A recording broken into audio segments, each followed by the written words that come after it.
On behalf of the General Assembly, I have the honor to welcome His Excellency Gitanas Nausėda, President of the Republic of Lithuania, and to invite him to address this Assembly. Dear President of the General Assembly, Excellencies, ladies and gentlemen, we are meeting at a critical moment. Before our eyes, political, economic, and cultural divisions are deepening. Conflicts, instability, and civil unrest are erupting around the globe. Disruption of the world order based on international rules threatens the world we all know and cherish. The time for decisive action is now. We must rise to the challenges and work together to preserve peace, prosperity, and stability, to safeguard the rules-based order, democracy, and the universality of human rights, to save our home, planet Earth, from the effects of disastrous climate change, to fight hard against global poverty and inequality. For sure, this will not be easy. Global trust will have to be restored, sustainable development goals implemented, meaningful pact for the future negotiated and signed. I stand here to express my great concern about the devastating impact of climate change and to share the Lithuanian experience. Today, green transformation is no longer a matter of choice. We need decisive actions to keep the goals and the spirit of the Paris Agreement alive. Lithuania is resolutely committed to averting, minimizing, and addressing climate change. We aim to achieve a 70% reduction in greenhouse gas emissions by 2030 and become climate neutral in 2050. The central role in our strategy will be played by renewable energy. Our ambition is to turn Lithuania from a net importer of electricity to a self-sufficient green energy producer by 2030. The development of solar energy as well as onshore and offshore wind parks should substantially increase the installed capacity of renewable electricity generation.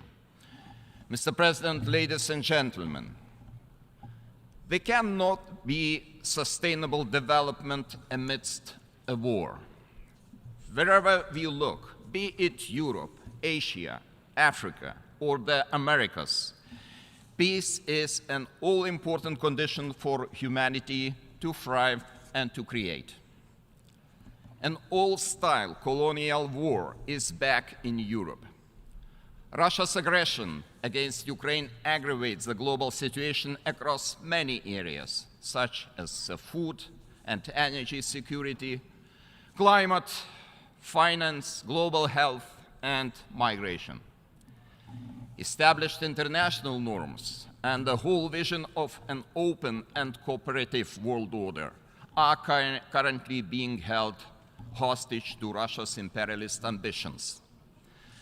The very framework of multilateral cooperation, which sustained peace, stability, and prosperity in the post-Cold War era, is being threatened. The integrity of the Charter of the United Nations and the rules-based international system is put at serious risk. The international community can no longer allow Russia to manipulate and abuse global rules.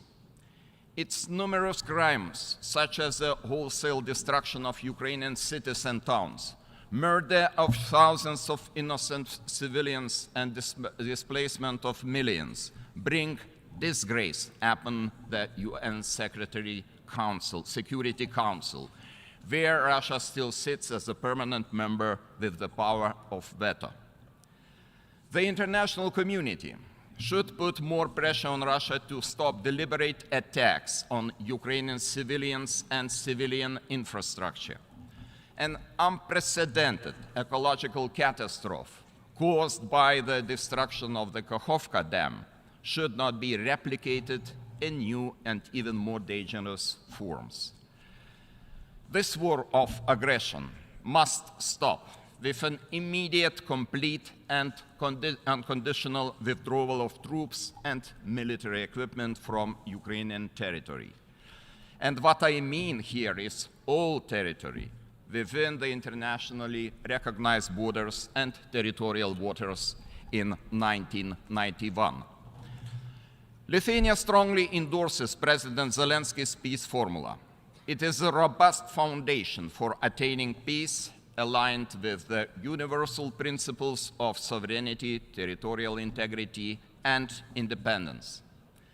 Meanwhile, Lithuania calls on all United Nations member states to provide substantial humanitarian, military, economic, and diplomatic assistance to Ukraine.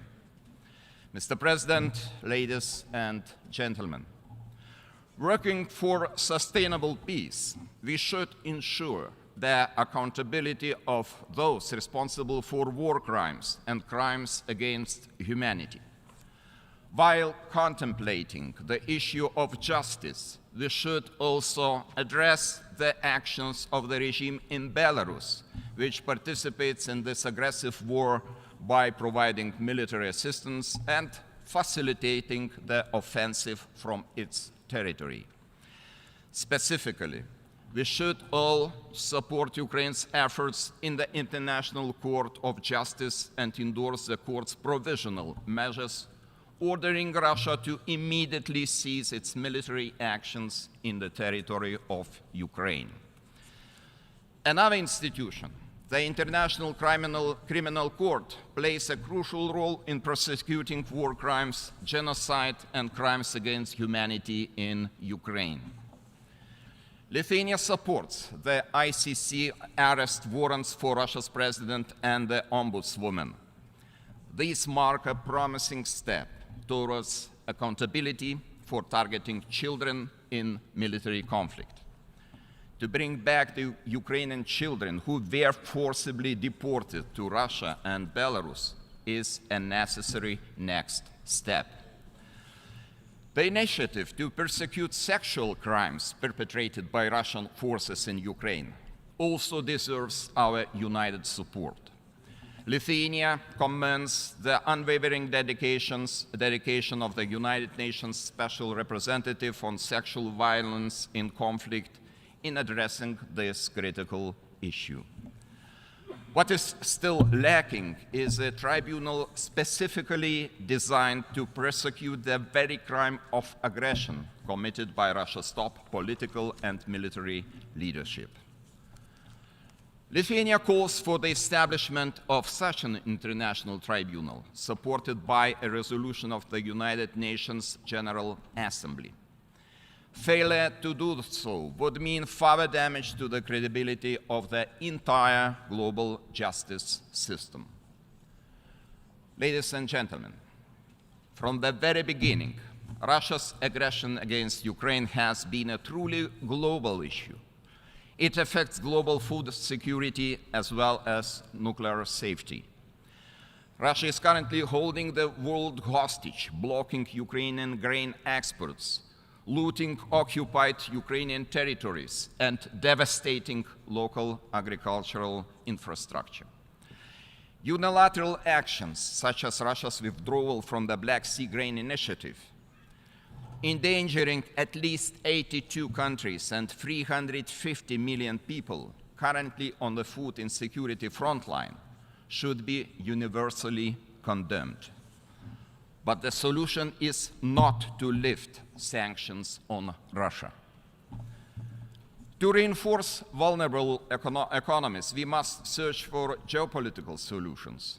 One possibility could be the opening of more solidarity lanes by offering alternative transportation for Ukrainian food products, for example, through the trusted Baltic Sea ports. Local food production and fertilizer availability in vulnerable regions could also be boosted by international support. Looking into the issue of nuclear safety, Lithuania expects more active cooperation by Russia in protecting the Zaporizhzhia nuclear power plant, according to recommendations of the International Atomic Energy Agency. It is also with greatest concern that we follow recent decisions by Russia on arms control. Last year, Russia broke the emerging consensus in the Nuclear Non-Proliferation Treaty Review Conference. Later, Belarus announced agreement to deploy Russia's nuclear weapons on its territory, which goes against the international commitments under the same treaty. Finally, Russia officially announced its withdrawal from the Treaty on Conventional Armed Forces in Europe. It means Russia is preparing for more war, not to settle for peace. Mr. President, ladies and gentlemen, the only way for us to turn back the tide of destabilization that threatens us all is to join forces in building a better world. We need a collective effort to rebuild trust among nations. Violations of international law and universal human rights cannot be normalized. Neither justice nor peace is free. We must stand for peace. We must stand for justice. Accountability and rules-based international order will be vital in forging a world that is fair and secure. It is our responsibility for the future generations. Today, I expect this Assembly to remain steadfast and condemn all kinds of aggression, which clearly violate the Charter of the United Nations. However, to condemn is not enough. Decisive action must be taken. The politics of fear and coercion on the global scale must be stopped once and for all. We must resolutely defend the equality of sovereign nations, both large and small. We must remain true to the Charter's fundamental principles, including respect for international law and arms control. These principles must guide our path forward. Each and every nation is important. We must stand together against the power of fear. Together, we can change the world. Thank you.